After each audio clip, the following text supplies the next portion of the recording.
ഗോതമ്പ് പൊടി കൊണ്ട് നല്ല സോഫ്റ്റായിട്ടുള്ള അപ്പം നമുക്ക് ഉണ്ടാക്കിയെടുക്കാം. എളുപ്പത്തിലും ഉണ്ടാക്കാം. അതുപോലെ തന്നെ ഞാൻ ഇതിനകത്തേക്ക് ബേക്കിംഗ് സോഡ, ഈസ്റ്റോ ഒന്നും ചേർക്കാതാണ് ഉണ്ടാക്കുന്നത്.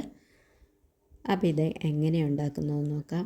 ഇതിനു മുമ്പായിട്ട് വീഡിയോ കണ്ടുകൊണ്ടിരിക്കുന്ന സമയത്ത് കൂട്ടുകാർക്ക് ഈ വീഡിയോ ഇഷ്ടപ്പെട്ടുവാണെങ്കിൽ എൻ്റെ ചാനലൊന്ന് ലൈക്കും ഹൈപ്പും ചെയ്തിട്ട് ഓൾ എന്നുള്ള ഓപ്ഷൻ ഒന്ന് ക്ലിക്ക് ചെയ്താൽ ഞാനിടുന്ന വീഡിയോയുടെ നോട്ടിഫിക്കേഷനൊക്കെ കിട്ടും. അപ്പോൾ ഞാൻ അരക്കപ്പ് ഉഴുന്ന് ഞാനൊരു ചരുവത്തിലേക്ക് എടുത്ത് നന്നായിട്ട് കഴുകിയെടുത്തിട്ടുണ്ട്. അതൊന്ന് 3 മണിക്കൂർ നമുക്കൊന്ന് കുതിർത്തെടുക്കണം. അപ്പോൾ ഞാൻ കുതിരാനായിട്ടിത് ഇങ്ങനെ വെള്ളത്തിലിട്ടിട്ടുണ്ട്.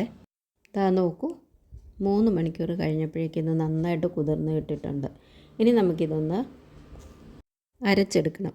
അപ്പോൾ ഇത് ഞാൻ ചെറിയ ജാറിലേക്കാണ് ഇടുന്നത്. കാരണം എന്താണെന്ന് വെച്ചാൽ അരക്കപ്പല്ലേ ഉള്ളൂ ഈ ഉഴുന്ന്. അതുകൊണ്ട് ചെറിയ ജാറിലേക്ക് ഇട്ട് കൊടുത്തിട്ട് ഉഴുന്ന് കുതിർത്ത വെള്ളം തന്നെ ഒരല്പം ഇതിനകത്തേക്ക് നമുക്ക് ഒഴിച്ചു കൊടുക്കാം. ഇനി ഇതിലേക്ക് നമുക്ക് ചിരവിയ തേങ്ങയാണ് ചേർത്ത് കൊടുക്കുന്നത്. അതൊരു 1/4 കപ്പ് നമുക്ക് ചേർത്ത് കൊടുക്കാം. അതോടൊപ്പം തന്നെ വേണേൽ ഒരല്പം ചോറും കൂടെ ചേർക്കാം കേട്ടോ. പക്ഷേ ഞാനിതിനകത്തേക്ക് ചേർക്കുന്നില്ല. നിങ്ങൾക്ക് ഇഷ്ടമുണ്ടെങ്കിൽ അത് ചേർക്കാം. അത് ചേർത്താലും നല്ല സോഫ്റ്റ് തന്നെ ആയിരിക്കും. അപ്പോൾ ഇത് ഞാൻ നന്നായിട്ട് ഇത് അരച്ചെടുത്തിട്ടുണ്ട്. ഇനി നമുക്കൊരു ബൗളിലേക്ക് ഇത് മാറ്റി കൊടുക്കണം. ഇതുപോലൊരു ബൗൾ എടുത്തിട്ട് അതിലേക്ക് ഞാനിത് ഇതുപോലെ ഒഴിച്ച് കൊടുക്കുന്നുണ്ട്. ഉഴുന്ന് മുഴുവനായിട്ട് നമുക്ക് ഇതുപോലെ ഒഴിച്ചു കൊടുക്കാം. അപ്പോൾ ഇനിയിപ്പോൾ ഇതിനകത്ത് വെള്ളം ചേർക്കരുത്. നമുക്ക് ഈ ജാറ് അങ്ങനെ തന്നെ മാറ്റി വെക്കാം. അപ്പോൾ ഇത് നല്ല ഫ്ലഫി ആയിട്ടാണ് ഈ മാവിരിക്കുന്നത് കേട്ടോ. അതേ രീതിയിൽ വേണം നമ്മൾ അരച്ചെടുക്കാൻ. ഇനി ഇതിലേക്ക് 1 കപ്പ് ഗോതമ്പ് പൊടിയാണ് ചേർത്ത് കൊടുക്കുന്നത്. ഗോതമ്പ് പൊടി ചേർത്ത് കൊടുത്തതിന് ശേഷം ആ ജാറിലേക്ക് തന്നെ കുറച്ച് വെള്ളം നമ്മൾ ഒഴിച്ചു കൊടുത്തിട്ട് ഇതൊന്ന് നമുക്ക് മിക്സാക്കി എടുക്കണം. അപ്പം ഇതുപോലൊരു വിസ്ക് കൊണ്ട് മിക്സാക്കി എടുക്കുമ്പോഴുണ്ടല്ലോ ഒട്ടും കട്ട കാണത്തില്ല. ഇത് നന്നായിട്ട് എടുക്കാം. അപ്പോൾ ഇടയ്ക്കിടയ്ക്ക് കുറേശ്ശെ വെള്ളം ഇതുപോലെ ഒഴിച്ച് നമ്മൾ ഒരുപാട് ലൂസില്ലാത്ത വിധത്തിൽ ഇത് നന്നായിട്ട് വിസ്ക് കൊണ്ട് ഇതുപോലെ ഉടച്ചെടുക്കണം. ഇതുപോലെ നന്നായിട്ട് ഉടച്ചെടുത്ത് കൊടുക്കാം. അതിന് ശേഷം ഇത് നന്നായിട്ട് ഉടഞ്ഞതിന് ശേഷം നമുക്ക് ഇത് തവി കൊണ്ടൊന്ന് ഇളക്കി കൊടുക്കാം. അപ്പോൾ അതിന് മുമ്പേ കുറച്ച് ഉപ്പ് നമുക്ക് ചേർത്ത് കൊടുക്കണം.